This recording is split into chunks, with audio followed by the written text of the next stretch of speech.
Welcome to SEXED, the sex ed channel. Today we're going to be talking about our concept of normal and how that's affected your education.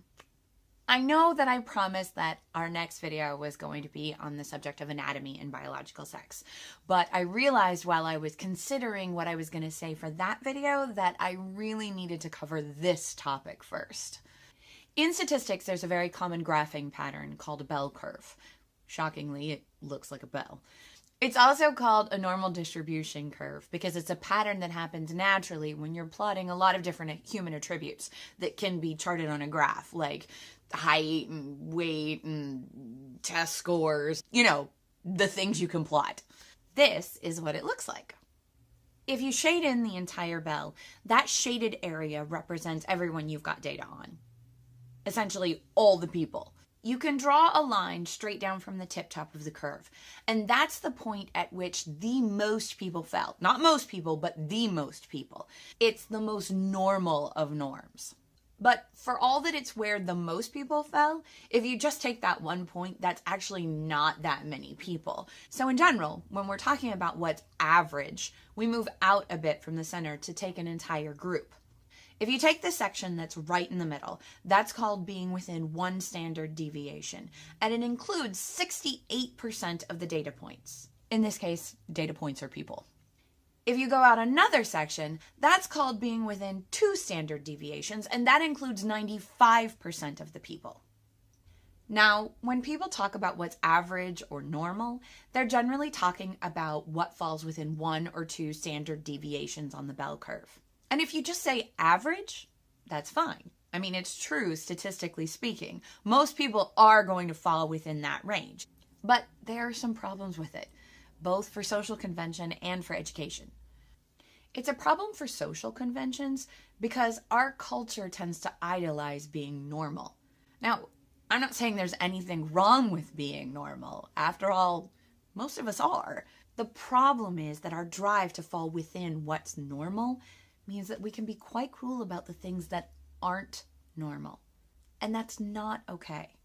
Being normal is so prized that being abnormal, which should just mean not normal, has some pretty negative connotations associated with it. In fact, if you Google the definition, you get deviating from what is normal or usual, typically in a way that is undesirable or worrying. And when you think about it, that's really a problem. Depending on how many standard deviations we're defining as normal, anywhere from 5 to 32% of the population falls outside the norm. 32%! That's a lot of people. So I don't much like to talk about what's normal and abnormal. I like to talk about what's typical compared to what's atypical, or what the majority of the population experiences versus a smaller fraction of the population. I think those words take away a lot of the cultural baggage and just present the data as it is. Now, focusing on the average is also a problem in education, but before I go into that, let me say a word about Isaac Newton. If you've studied any kind of physics, you've probably heard of Sir Isaac Newton. He's famous for a whole lot of scientific achievements, but probably the most well-known is the anecdote of how he formulated the theory of gravity watching apples fall from a tree. Gravity is only one of the theories that make up Newtonian physics, and Newtonian physics is what most of us learn in school. The interesting thing is that Newtonian physics are only sort of true. The mathematical formulae that Newton came up with work pretty well, but they're not 100% accurate.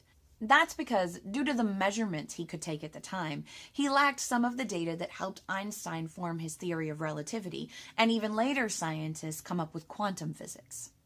In other words, Newtonian physics works for most normal situations, but it doesn't encompass all we now know about the vast workings of the physical universe. Despite that, we still teach Newtonian physics. Schools are more concerned with getting a working model of physics into students' heads than they are in covering the details of the complex reality of what we understand physics now to be. And that's generally the way schools teach all subjects, including human biology. Our curriculums teach to the norm in human biology. What I mean by that is that they take the data that's true for the majority of the population and teach it like it's true across the board. And that's a huge issue.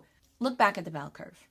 Ignore the section that falls within 2 standard deviations and look how far the ends spread out on each side. Only 5% of the population falls out here, but they make up an enormous data spread. There is a lot of human variation going on out here in that 5%.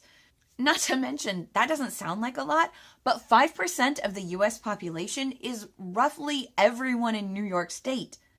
Again, that's a lot of people. So, why have I spent an entire episode talking about this? When I talk about biology, which I swear I will be doing in the next episode, cross my heart and hope to die, I'm going to be talking about the inaccuracy of what's taught in schools. And I want to make it clear that, much like Newtonian physics, it's not that what they're telling you in schools is actually wrong, except about the hymen. They are straight up lying to you about the hymen. It's not that it's wrong so much as it's incomplete information, and that makes it inaccurate. Because if there are 15 options and your textbook only tells you about 2, then your textbook is misleading you. As always, if you've got any questions, feel free to hit me up in the comments below or on Facebook or Twitter. Although I am not a statistician or a physicist, so if you have questions about this particular episode, the best I'm going to be able to do is Google it for you. I'll see you next time, and until then, keep educating yourself.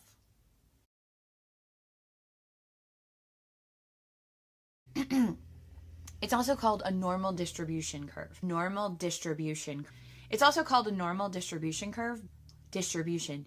God, I've said that word so many times now, it doesn't even sound like a word. Distribution pattern. A normal distribution curve. Because it's a distribution pattern called a normal distribution curve. I can't say the word distribution anymore.